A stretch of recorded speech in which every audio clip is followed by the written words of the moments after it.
Hi, everyone. Welcome. I am so excited for this conversation today. Welcome to a shared episode between misconceptions and the birth trauma mama. I'm Devora Entin. Welcome, Kaylee Summers, a friend and colleague. I'm so glad we're doing this together. I am too, Dor. Thank you so much for organizing all of this. It's going to be a really, really exciting episode. So thank you so much. So, Kaylee and I emailed each other and I'm like, did you listen to the Retrievals podcast season 2? And she's like, oh my gosh, there's so much to talk about. And I said, well, I'm going to email her. I'm going to use some chutzpah. I'm going to use Yes. some real, why not? And oh my goodness, Dr. Heather Nixon said not only yes, she said yes with 3 capital letters. And she's like, we must do more on this conversation, which means you are just aligned with our hearts and minds. And thank you, Dr. Nixon, for saying yes to this conversation today. Oh, it is absolutely my pleasure. As I said, I'm Dr. Heather Nixon. I'm an obstetric anesthesiologist, so fellowship trained. I was just saying a little bit earlier that I'm kind of slowly walking into this space of birth trauma and really trying to understand it as someone who really never really saw it before because I really dealt with, patients in the moments, but didn't get to see the follow-up. So it's been something that I've really learned a lot in the last couple of years. So glad that this conversation is going to happen. So, could we just I'm going to take a couple sentences just to introduce. If you have not heard of the podcast, The Retrievals, the first season was also outstanding, absolutely frightening story. And the second season took a bit of a different twist. And the second season, having nothing to do with the first, really, is a conversation that is about obstetrical trauma and specifically about C-section challenges. And the basic conversation of the podcast is about the concern and the reality that many women experience pain in C-sections and have failed anesthesia and are often not listened to. And, Kaylee and I had this conversation offline where I had totally similar but not the same experience with my first birth, where one of my anesthesiologists said to me, you don't feel anything. And I said, yes, I do. I feel pain on my right side. And she kept saying to me, no, you don't.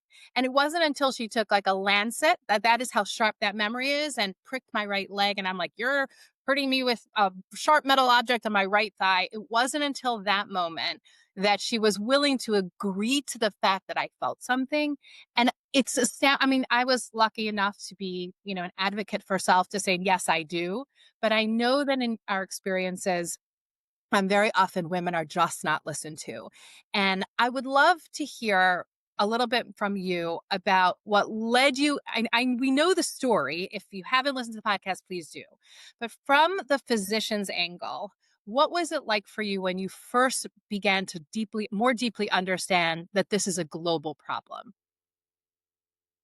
Yeah. So I would love, if you listen to the podcast, you'll know that I would love to have said that I came to this earlier in my career. I'm 15 years into my career, and I think that speaks to the thought that this is the way this is taught, is that this is taught in the medical field, or it has been traditionally in anesthesia, that this is kind of acceptable and normal. So it's been normalized a lot as something that we just expect and it's okay.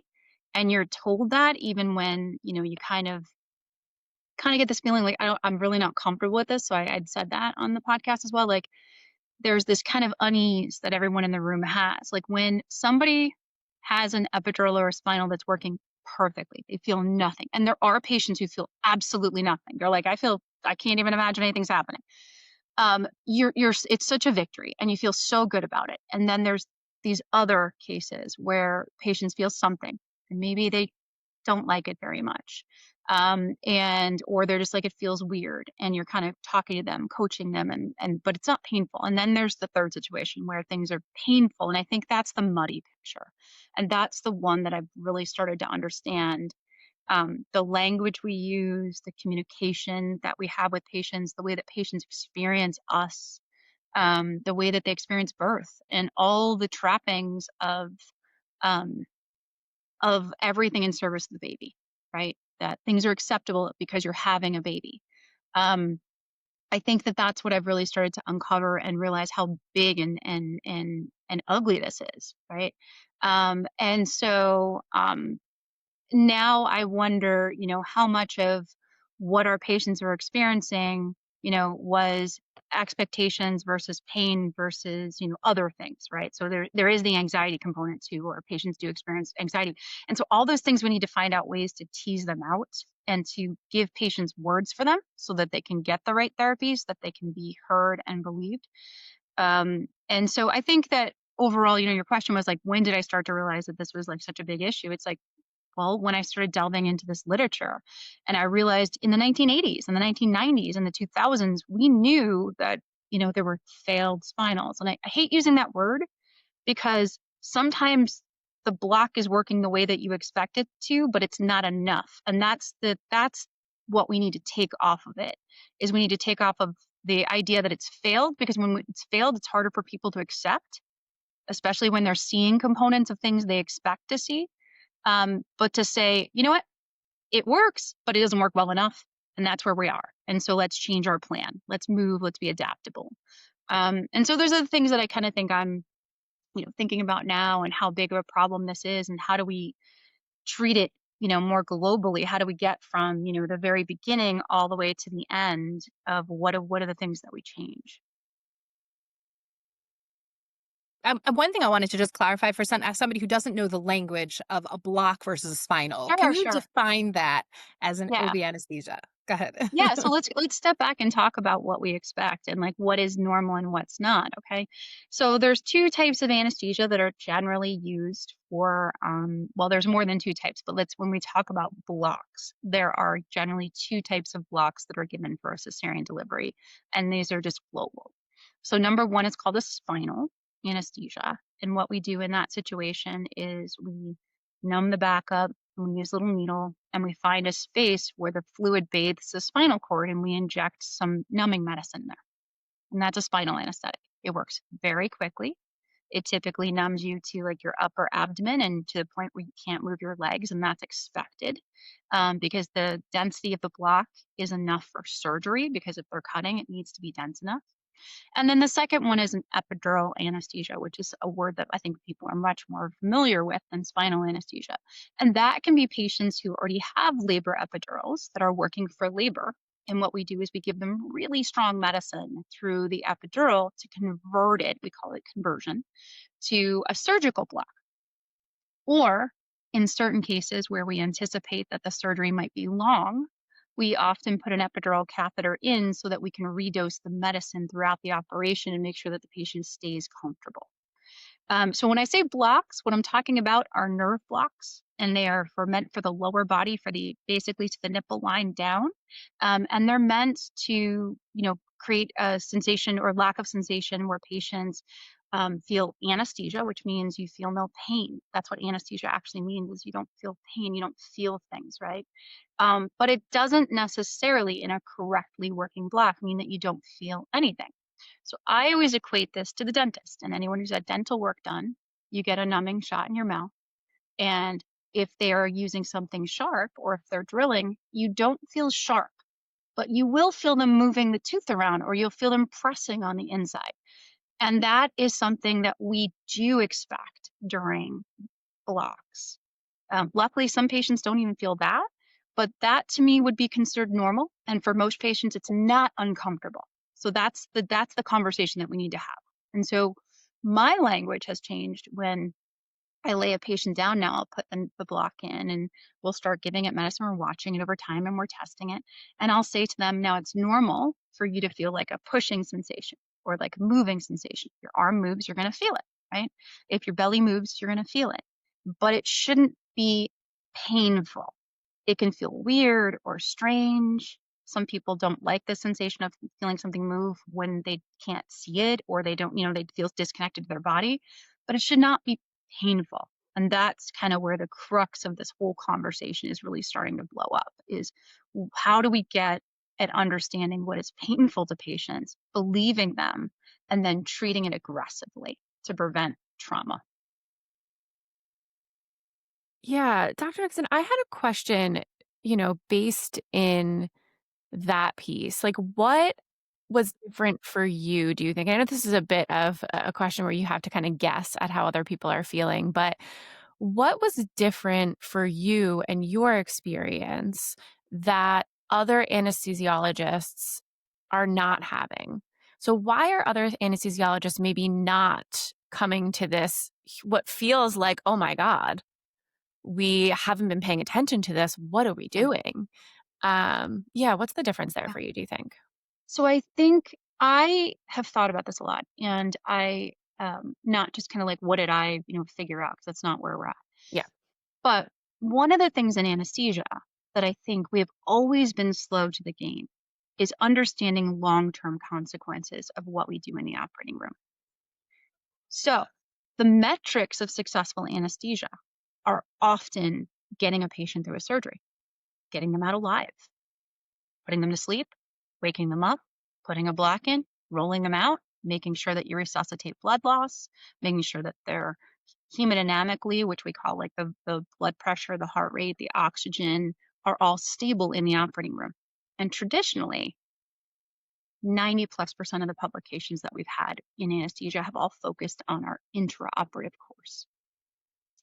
And now in the main operating room, when we look at things, we're now starting to look at long-term outcomes like kidney function, right? And we now know that if your blood pressure is below a certain level for more than 5 minutes, you're sacrificing blood flow to the head, you're sacrificing blood flow to the kidneys. And it's not to the point where they come out and they have a stroke and they're in kidney failure, but they're subtle things that we didn't pick up before that might be related to how aggressively we treat things, right? So there's this kind of concept that we are intraoperative physicians, and that's what we care about. But what we didn't link was the long-term outcomes. And I think now we have enough data. Like there was no point at which my career at which anyone ever talked to me about patients having PTSD or breastfeeding be compromised or having depression from having intraoperative pain, right? I think if I had known those things, if those things had been kind of things we were looking at, I would have been a lot more in tune to that. But my success was we got their baby delivered, the baby was happy, mom left the operating room, right? For me as a teacher, I taught my resident how to do this procedure. They did it, they executed it. We made sure that we got all the charting done, all the fluids in, all the urine collected. Like we did all the things, right? We did all the medical metrics. And now I think we're beginning to understand that the conversations we have leading up to intraoperatively and postoperatively, as well as just the medical management, are tremendously affecting our patients. And the other aspect of it is in anesthesia, if you look at, anesthesia providers in general, most of the patients that you deal with in the main operating room and every other site that you're at are asleep, right? So the skill sets of really talking to patients is really truncated to certain areas, right? And so there are people who are just intrinsically better at that. And there are people who are not. And that's medicine, that's in life, that's everywhere, right? So good communication skills are very important, but they're not always present in every physician who graduates medical school because we're people, right? And so the conversation of how to have conversations, without this kind of canned kind of like, okay, address them in the eyes, do this, like that's hard. It's not easy for people, right? Being a doctor takes a skill set that is outside of communication, and then it takes communication. And there's multiple layers of skill sets that I think the providers need, and that haven't always been a competency focus for education as well. So I think I know there's a lot of questions that will come from that, but I do think that that's what we really need to start focusing more on, is because the medicine, especially with AI, things are starting to kind of, they're not getting easier by any means. There's more drugs, there's more things to do, there's more monitors and things like that. But I think we need to leverage technologies in the future so that we can be using that piece of our interaction and really have that interaction more. So let me ask you a question. When I hear you describe this, I'm like, wait, so and this what really was my takeaway, I think, from the podcast was the focus really is on communication and what are we talking about prior to sedation, prior to any kind of treatment is let me tell you what the options are going to be. And I do want to clarify this for our listeners, some having no knowledge about what we're talking about. There is this hesitancy, medical hesitancy, which I'd love for you to clarify as to why, but there's a medical hesitancy to fully sedate women in the event that they are experiencing pain in a C-section. Really, the best medical choice is like, let's sedate. The best pain management choice is sedation so that they would be put under general anesthesia. And yet there's a medical reason, is what we understand, is that there's hesitancy to do so because of some part of their training. So first of all, I'd love for you to clarify what that is and why. But secondarily to that, what I hear you saying is that really it's about how we talk to the patients. And I have to imagine that when you go into a room of physicians who are seeking, continuing education and knowledge, they're going to be like, so you just want me to talk more? Like you want me to just be nicer? You want me to just like express myself better? I can imagine the pushback from the medical mind. So tell me a little bit about how do you get around that, from maybe a stereotypical perspective, but how do you address that it's not just secondary, that in many ways it's primary to outcomes? Yeah. So, I think that you have to. Okay, so there's a lot of there.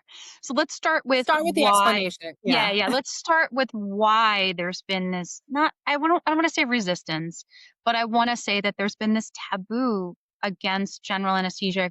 You know, consistent use for C-sections. So let's just start there. There are some historical medical reasons for that.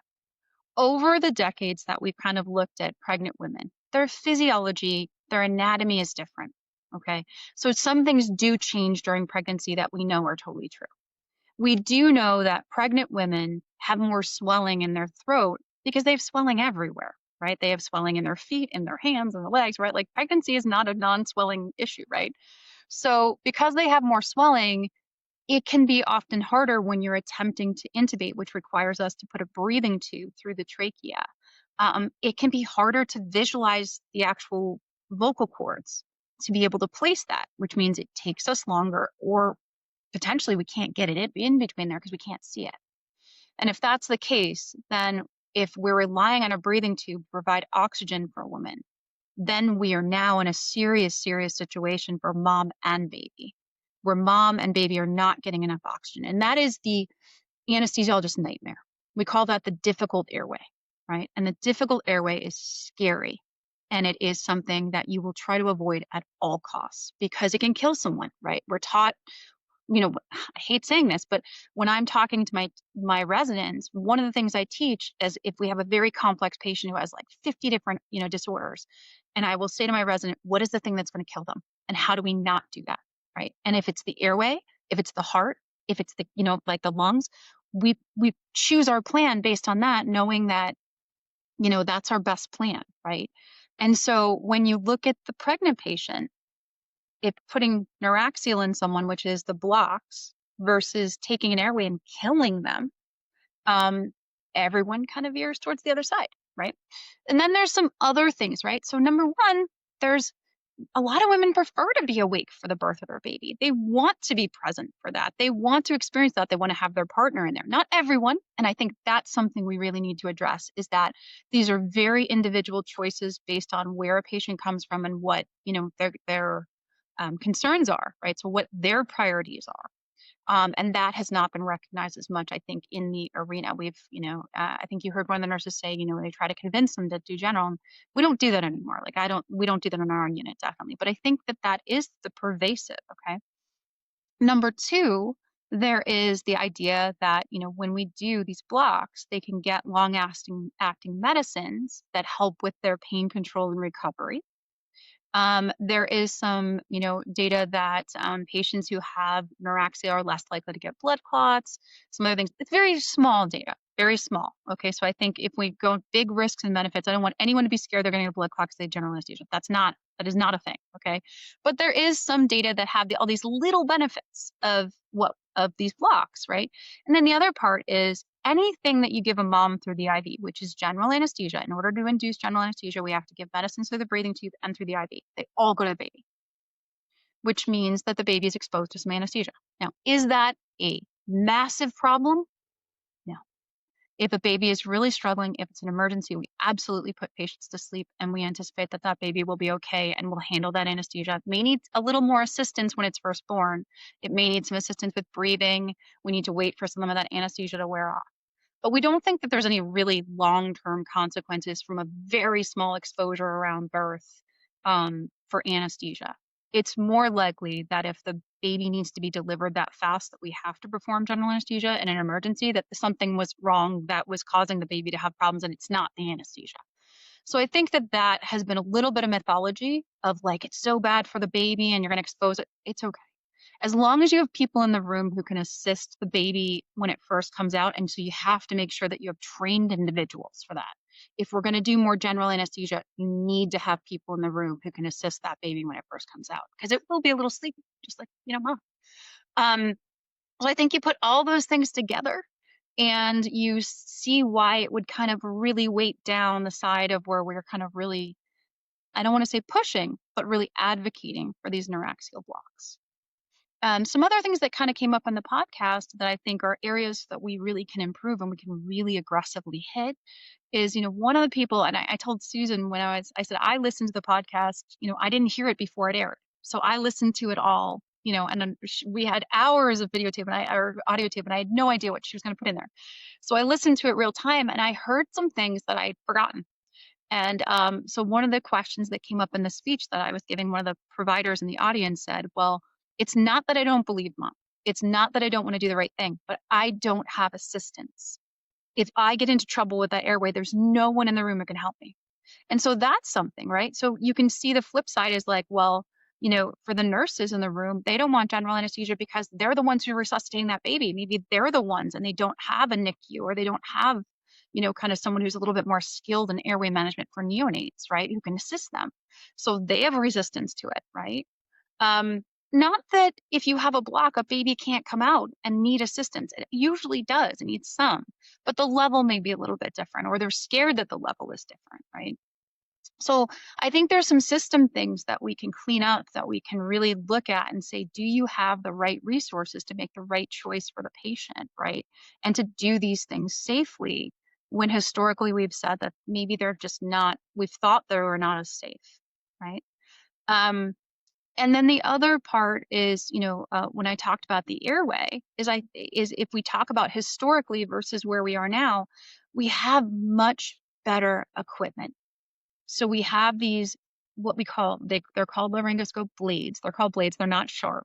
They're just like these little curved things. And we put them in the mouth, and that's how we look at and see the vocal cords. And if you look at any medical show, or if you watch the Pit ER, whatever, you'll see it. You'll see it on the video screen, and they're looking in the mouth and stuff like that. But those help us visualize the cords a lot better, even when it's traditionally difficult. So I think we've seen that our, inability to intubate pregnant women is a lot smaller than it traditionally was. And I think we need to catch up with the mindset. So that dogma runs deep. It runs really, really deep. And the other, concern that everyone talks about is aspiration. Aspiration is when things come up from the stomach and go into the lungs, and that can cause problems with oxygenation. Again, can very much hurt mom and baby. So when we think about that, traditionally, we always thought that moms, nothing in the belly moved out, and it was just a bunch of swirling stuff that was ready to come up, and every mom was going to aspirate, and that was the teaching. Absolutely the teaching. Your mom's going to aspirate, you're going to lose the airway, she's going to die, baby's going to die. And now I think we know that that's probably not true, that the motility in pregnant women when they're not laboring, not in pain, so if they come in for their elective C-sections, is preserved. And so they're just like any other patient that we would see in the main operating room, and we need to catch up with that across our specialty.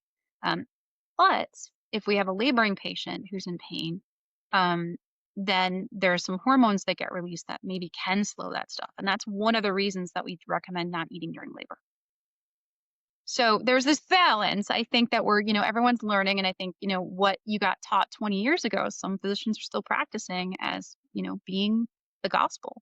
And I can understand why they do, but I think some of the current literature has really shown that maybe we're in a different place than we were, and we need to adjust our practices. Okay, so that was the first part. And then I think there was a second part And I forget what that question So was. I'm actually going to jump in here because I have a comment to make that relates to the second part of this question, which is the communication between anesthesiologists and patients, and how Devora was asking, like, how do we help maybe providers understand the importance of this communication and get them to understand that it's not just about talking more. And it's something I want to make a comment on is that truly in my practice and in my communities with those who have experienced birth trauma, anesthesiologists make and break these experiences because they are at the head of the bed. And I'm so sorry because I know how much pressure that is for anesthesiologists. But when I tell you that I have clients who come in who are like, I will never forget the beautiful voice of my anesthesiologist, the way they were like stroking my shoulder or talking me through the procedure, like it makes and breaks experiences. And so I would love to hear from you that question from Devora of like, how do we help Yeah. them understand and be educated on the way that we can speak to patients in this trauma informed, very buzzy word, but this trauma informed way. Yeah. So it's such a big question. I know. It's one of the ones that I'm working on within education of, right, like Amazing. how do we make it matter from the very beginning? How do we make it normal that this communication happens? And that's why in our system, every 15 minutes, our people are mandated to ask, right? And then we have a metric if the patient has a score bigger than 3 on a scale of 10, then they have to do something and they have to do like they have to have a conversation. And we don't script all the conversations. I give them some starters of like how you can approach this.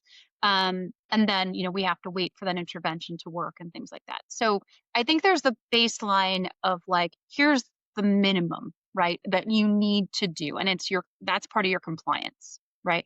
Compliance drives change, just does.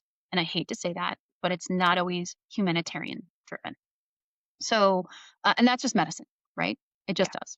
So I think that you have to start there. I think you have to layer, and that's where we started. Like I was like, we are doing something and it is absolutely mandated.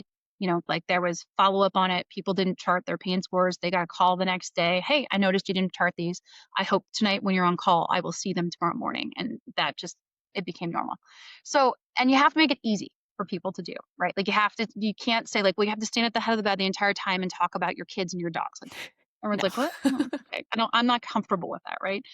But you can say, this is this is a part of your secondary survey, or this is part of your surveillance, right? So I look at the vitals, I look at the IV, I look at the field, I look at my patient, right? So you can kind of mandate that in of kind of what you would expect. And so I think you teach that is the responsibility of the anesthesiologist.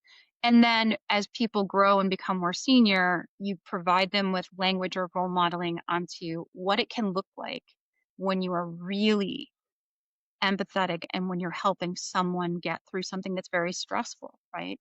And what the victory can look like there.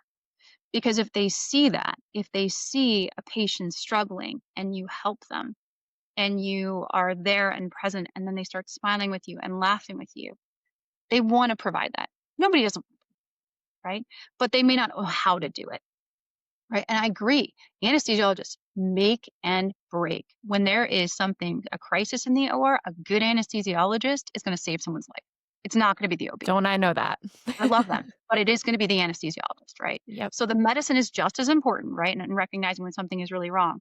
But the other aspect is, allowing someone, giving them the grace to be human with you, right? And giving them that that that voice of this is what's going to happen next, and the expectations, and like, okay, they're getting the baby out.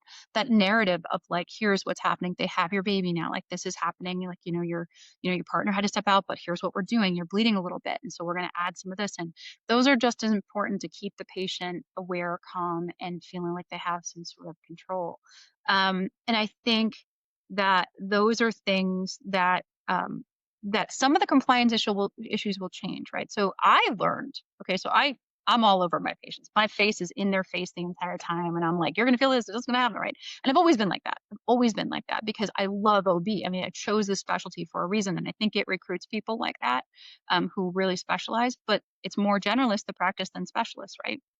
So I've always been like that, but when your learners kind of see that and they see what an impact it has on patients, they want to provide that. They're like, how do you do that? Like, and so you'll see them kind of like step in a little bit more and you give them a little bit more autonomy. But when one of the things I learned, and this comes up in the podcast too, is that, there was one time I brought Susan into the OR. I wasn't supposed to be in that OR. She wasn't supposed to, like we were just kind of standing to the side, and the attending of the day had to step out because something was happening on the floor and everything was stable. So everything was good. Baby was delivered. Everything was fine. And I saw the patient wince, right? And so I walk over and I said, hey, where's pain score? And she said, it's like an 8. And I said, I would have thought, like looking at her, I thought it would have to 2, right? And so I keep learning that even though I'm paying attention, I can't understand what's happening for that patient, right? Right. I have no idea what's happening for that patient. And I think we also need to teach that women's reactions to stress may not be what we expect. So, there are women who crawl inside their bodies, and I'm sure you can speak to this, and just say, endure, endure, endure. And you have to pull those pieces out of them because you won't see it. So I did have a patient recently that I'm still learning. Every day I'm learning. And so this is why this is so hard, because you have someone who's so invested in this, so open to it, just eyes wide open, and still like, oh, wow, okay, there's an opportunity. There's a gap that I wouldn't have picked up, right?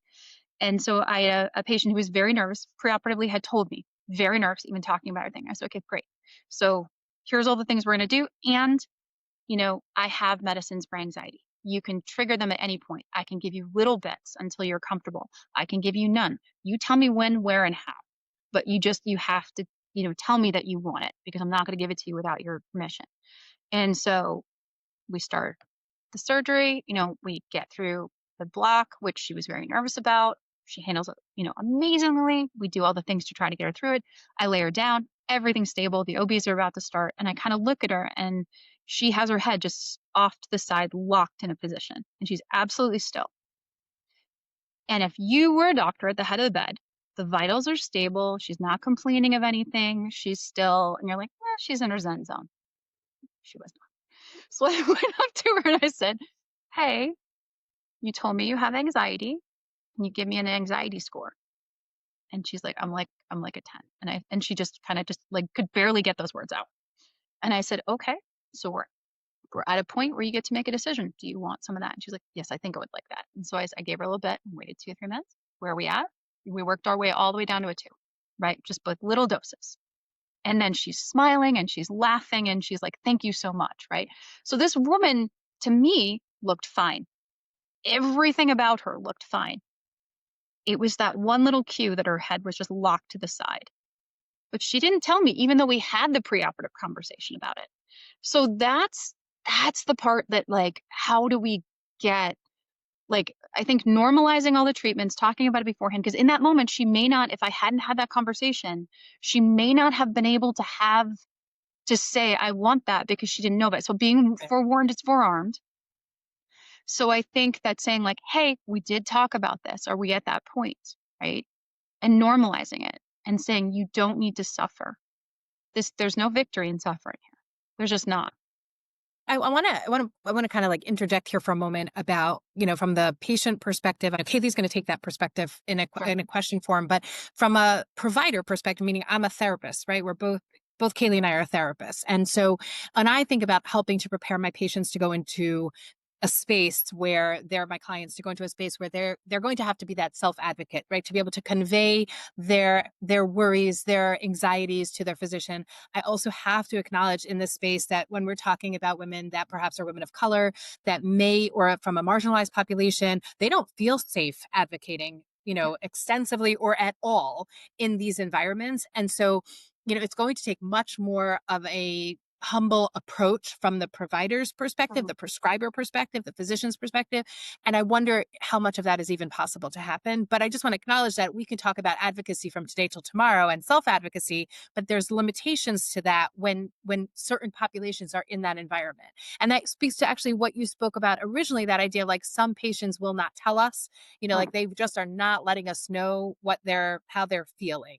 But I do just have to comment on that one thing you said, to look at your patient. And that just like blows my mind, the idea that is something that needs to be a metric. Did you look at your face of your patient? Because I know both Kaylee and I have heard story after story of patients who are like, I'm trying to get their attention. I'm strapped down on the bed and nobody's listening. I can't talk or I can't vocalize, and I'm trying to get somebody's attention. I have a sister who said to me, I didn't know if it was a boy or girl. They forgot to tell me. And I'm kind of going, like, hello, hello. Does anybody like tell me what I just had via C-section? And it wasn't pain related, but it was just communication related. And just noticing how looking at the patient is something that actually has to be taught, and that might not be natural if what you're used to doing is doing professionally is that the patient is asleep.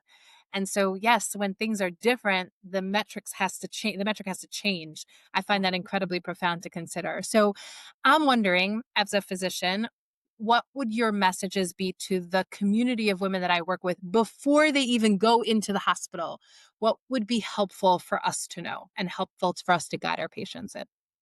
I think it's important for them to define what their priorities are. So, is their priority to be awake? Is their priority to not feel any pain? Is their priority to have their anxiety treated? Is their priority to not get anything, as little as possible? And although you can have the best laid plans, right? So that may be your priority. And I think that that falls into the category of sometimes with, I think it's the preferences, right? Versus plans, right? So this is what you want, and I will do my best as a provider. So I love when a patient comes in and says, my priority is this, because now I go, okay, well, here's my arsenal and here's what we can and can't do, right? And so we can now have a good conversation that helps steer me. Because now the entire time in the operating room, I said, the patient told me their priority is this. Is this still your priority? Is this still what we're doing? Is this like, so then this will do this will do this will do this, right? But a lot of times patients have priorities that I don't know. And so I can't meet them. So that's a little bit, it's kind of like a relationship, right? Like if you don't tell your partner what you need and what you want, you're probably not going to get it, right? But no one's going to like withhold stuff intentionally or be, like, she can't have that. Like, it's like, no, okay, maybe we'll find the middle ground. So I think for most circumstances and most providers, that's going to really help them understand where a patient's coming from and be able to start conversations that are very useful in the operating room, right? Um, Versus, oh, she seems fine, everything's fine, right? Um, which happens, I think, a lot more. I think there are some women who will suffer in silence because they just think, okay, this is what's supposed to happen, right? Like they told me the block is working, or they told me this or that, or I'm just going to grin and bear it because my baby's okay. And I just think that that's something that as providers we need to have as our mantra. That in no other realm of anesthesia do we make a patient choose between their pain and something else. We don't, right? There's no other equivalent of a baby that they're worried about, right? And so it's just such baggage that if we don't talk about it, we won't recognize it as being such an influential thing to the way we speak to patients, right? And so that narrative of like, this is safer for your baby, well, then a woman will probably choose that in a lot of circumstances, even when it causes her harm, right? And so I think that that's something that we need to take out of the conversation of what's safe for you and what keeps you comfortable and safe is better for both of you. And that's just true, right? So I think, yes, you're right. In an operating room, when I take care, I'm talking to my patient, I'm putting their monitors on, I give them the oxygen to breathe, I give them a big slug of medicine, I put them to sleep, put a breathing tube in, set all the monitors, set all the machines, da da. And then what's the first thing I do once they're all settled and everything's stable and the surgeons are about to start? I turn around and I start turning on the computer. So it is not surprising that providers do the same thing in the OB realm. But the problem is your patient's still trying to talk to you, and there's still like some really sentinel events that are coming, right? And so I think that that is one of the things that we do need to think about. And then the other part is we didn't even talk about at all about like testing a block and when the block works versus when it doesn't and those things, right? And so I'm assuming that's the kind of next logical step for us to chat about. But, you know, in the initial phases, when we're putting a block in, we're testing the skin, right? And the skin gets numb, and we test it with different instruments, whether you do cold or whether you do, I think you need to use a test that your patient can participate in and understands. I think that we've learned that, right? But when we test that, then we go ahead and put the drapes up, we clean the belly, and then the surgeons test. And what they do is they use a little clamp and they squeeze all along the belly, which patients don't even know they're doing. But that's to make sure before they make an incision that the patient's numb, right? And a lot of patients will pass that and do fine. And so, yes, is the block working? Yes, the block is working. And then when they make the incision and they're manipulating the uterus, the block has to be a little bit denser. So what the skin shows us is not what the inside of the belly is always completely one-on-one correlated. Now, is the patient probably feeling everything internally if they pass the skin test? Probably not, but it doesn't matter if it's pain that they want treated, right? And it's pain that they don't want, to have. I've had women who've said the entire surgery they've had a 5 out of 10, and I'm like, okay, well, we can give you meds, we can go to sleep, and they're like, nope, I'll just endure it. I'm like, and those patients probably don't have trauma because after they had their choice, they told me what their priority was, and I was like, okay, cool. But I think the ones that we, kind of are sitting there going, okay, I can feel stuff, it's painful, but they told me the block's working, right? Or that everyone seems to be okay with this, right? Like maybe this is just normal and it's just me. Maybe there's something wrong with me. And I hear that narrative a lot. I hear that that's the patients who have reached out to me. It has been heartbreaking that how therapeutic that podcast was for them to know that they weren't the only people, that they weren't weird. Something wrong wasn't with them. It was with the whole system, right? Of how this, kind of gets done, and that these things are missed, right? And they're like, I just thought it was me. They told me I was feeling something, or like, I just thought I was imagining it. Or I kind of afterwards was like, did that happen? Maybe I was wrong. And so they were really gaslighting themselves. And, and now all of a sudden they're like, okay, it was real and it happened to me. And now I feel better that, something's being done about it. And it wasn't just an imaginary thing that I did, like that was my experience. And so I think that that's the thing that we really need to focus on as anesthesia providers. Okay. Like if I can wave my magic wand, it's the idea that the skin test is not 100% correlated with intraoperative pain. And so in your case, when you said patients like, oh, you can't feel that. Well, you did. And you did because what they tested wasn't what you were feeling. Right. And so the block was working in many areas. It probably was, but it wasn't working in an area that you needed it to, or it wasn't working well enough in an area that you needed to. And that's the narrative that we need to change, that it's this on-off switch. It works or it doesn't. That's not true. It's just not true. And there's certain patients who, have labored for a long time, or maybe they have infections in their belly, and they actually have more pain because they have inflammation that prevents some of the medicines from working really well. Right. Yeah. There's this idea right now, and our institution has done this, where we add multiple adjuncts to the local anesthetic that we put in. So the local anesthetic is the numbing medicine, but there's other drugs you can add to make them dense, to make them really work really well. And so we give everybody now the full component. We don't just go, oh, maybe this patient needs this. Maybe we just go, everybody gets it. And then we see what sorts out. Like, is it enough? Right. And if it's not enough, then we go to IV. Not enough, we go to general. So there's this escalation pattern of starting with the best case scenario first, right? The densest block we can possibly offer with all of the drugs, which many systems find hard because each one of those drugs needs to be drawn up. They need to be drawn up sterilely. It's like a lot of work actually to do it. And so I think a lot of institutions will do like 1 or 2 drugs instead of doing like 3 or 4 in the after all. And so I think we need to really say that, like, that is just not, it's not always, the minimum is not enough, right? We have to Yeah. kind of go and look for what is really going to, handle these patients a little bit more, globally overall. And I will say, since we started doing some of those things, like the intraoperative pain scores went down. So we did see a difference overall, that we didn't even have to give as much IV medicine. We didn't have to, we still have to convert to general anesthesia. We absolutely do. And we convert more now than we ever have. And I'm totally fine with that, right? If that's the patient's wish, that's what we do. But at the same point, I think that, we have some other things we can do up front that make us maybe a little bit more effective.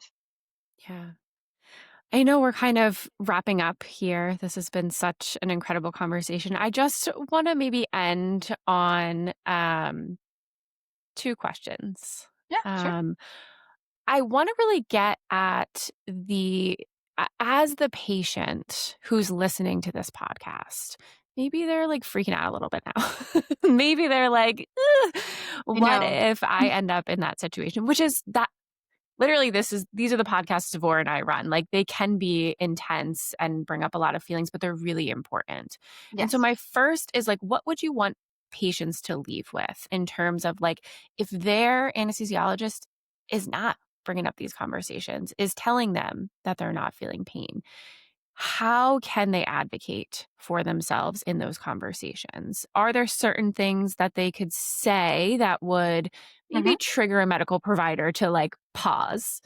And then the second question is just the last thing that you would leave OB anesthesiologists with who are listening to this episode. Yeah. Okay. So, two big, huge questions. Number Huge. one, I think that patients should want to engage in these conversations before we go to the operating room. So that means you will see your anesthesiologist before you go to any scheduled C-section. So if you come in on day of, they get your IV and they draw your blood, your anesthesiologist comes and sees you. Yep. The length of that discussion for some providers is a 5-minute discussion, and for some is a 20. You can ask the questions to get the 20 minutes. So you can say, I understand that not all blocks work.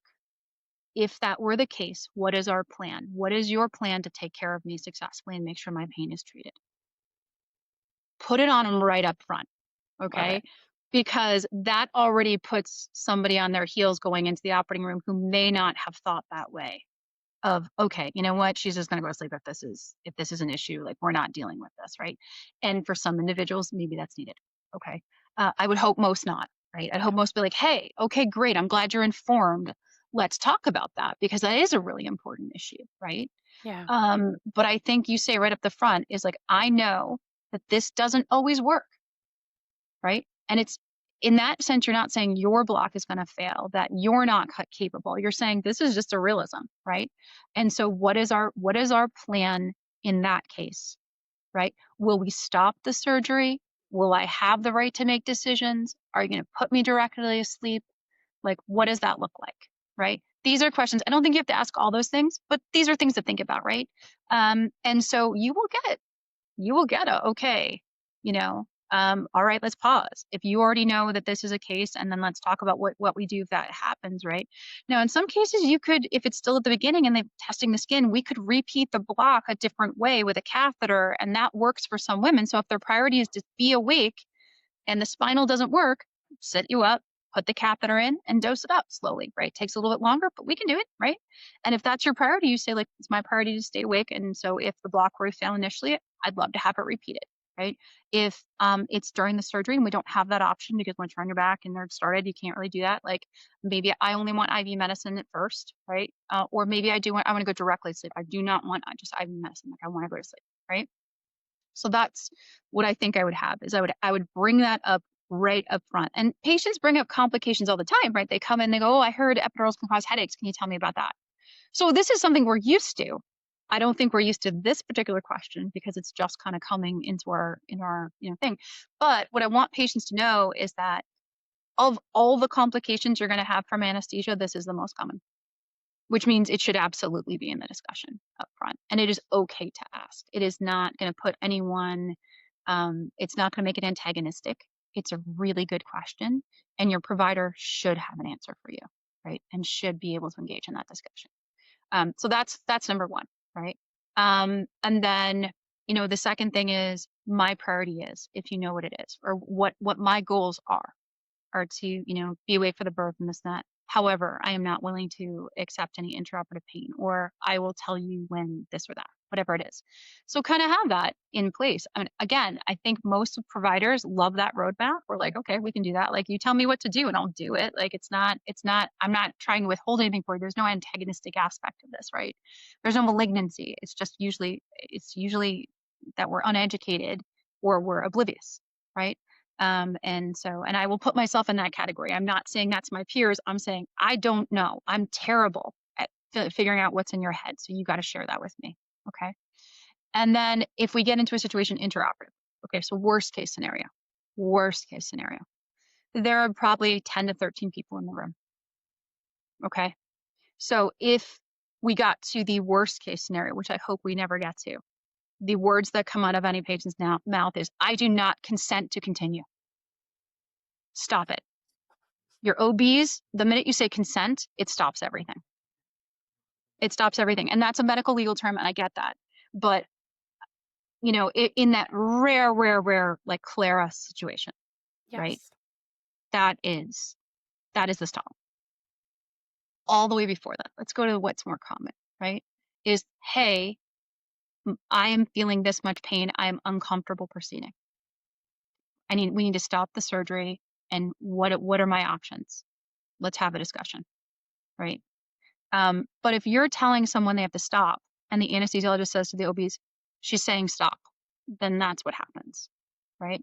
So there's like kind of trigger words that I think for us become like that less malleable, like, well, let's talk. You know, they're just going to keep going while we're talking. Like, no, I want them to stop, right? I love that you also, sorry to interject, I love that you also encouraged in the Retrievals podcast for nurses in the room, for everyone to also use this language if they are uncomfortable with continuing and the patient doesn't have that language, and being able to stand up and advocate for your patient. I thought that was a huge, huge part, a really important part of the episode as well. And I think It that is. also, we have to also think about the partner. If there is a partner at bedside, Totally. having a conversation with your partner prior to birth to say, you know, Mhm. listen to the podcast, or, you know, this is something that I'm going to ask you to be thinking about on my behalf. If I'm saying to you this, I need you to trigger that pause by the medical team, and how important it is for the partner to feel empowered to do that. If possible, I think that they also can be that advocate for you in that space. So, yeah. Right. Kaylee, you want to bring it home? Yeah, I Wow. think just that last maybe little thing you want to leave OB anesthesiologist, or really any anesthesiologist Yeah. who end up in an OB case with, before we kind of close out our episode today. Yeah, I think number one, the more of a preoperative conversation you have with your patient, the better the intraoperative interactions always are. I would say, I know we're busy and I know it takes, you know, effort and time, but I think sitting and having that conversation and understanding what a patient's coming in with, whether they're anxious or whether they're scared about pain or whether they're scared about the neuraxial or whether they want general or they don't want general, it 100% makes things go smoother if you know all those before you walk in. And I think that we can't be afraid in this day and age to put that as one of the complications, with the caveat. And the thing that I say to patients now is, like, you know, I actually give my providers a little script to say, you know, as I say, okay, so the most common complication is that patients intraoperatively will feel things that are uncomfortable, right? And for some patients that's mild, and for some patients it's severe. And so we're there, and my whole job is to keep you safe and comfortable, right? Your pain is very important to me, which means we're partners. And so you need to tell me, and I will be asking you if you are having pain so I don't miss anything. So I think for anyone who practices OB, I think you need to just take a really good look at yourself as a human and say, there's no way I can possibly know what's going on for someone. And if I don't ask, I cannot assume. We're terrible at it. And the literature shows that now. The literature shows that now, that we're terrible at it. And number two is believe your patient. Because it doesn't matter how good your block is. If your patient has pain, they're a setup for depression, PTSD, like all sorts of things, right? And so it doesn't matter, right? And you have to escalate your care, not based on what your block exam is showing you. You have to escalate it based on what the patient is saying. So those are the two things that I think are the most important takeaways here, is that, you have to elicit the conversation, understand patients' preferences and where they're coming from before you take care of them, which is very hard for anesthesiologists to do, given the number of tasks we're asked to do on an OB floor on any given day. We're already taxed with like what we have to do in our staffing models, but it will 100% influence how the intraoperative course goes. And then number two is just believe. And I say that all the time now. Like anyone says, like, oh, I'm feeling a little bit. So I'm like, I believe you. And that's the first thing I say. I believe you Love that. because it allows you now to kind of a safe space to talk. Yeah. Well, Dr. Heather Nixon, I cannot thank you enough, Devor, and I cannot thank you enough. Not only for being here in our conversation today, but the podcast that you were a part of, the Retrievals podcast, has been like this beacon of hope and light for so many in our communities. And I know there was a big team that was a part of that, and that is incredible. But I think having a provider over and over again throughout an episode say, not only do I believe you, but I'm actually like here to fight for you now. I'm here to bridge the gap between patients and providers because we don't have enough providers that are doing that. And that completely changes patient outcomes. And as someone, again, Devor and I both see these clients in our offices, it makes me teary because I'm just so grateful for the work that you're doing. And I know that they are too, and they feel seen and heard by the Retrievals podcast. So thank you so I much. appreciate that. Thank you. It's been my pleasure to be part of this movement. Yeah. Thank you. And may you have the strength to continue doing the hard fight. And we're cheering you on all the way from Pennsylvania. We are cheering you on. Thank you so much for everything you've done. Thank you.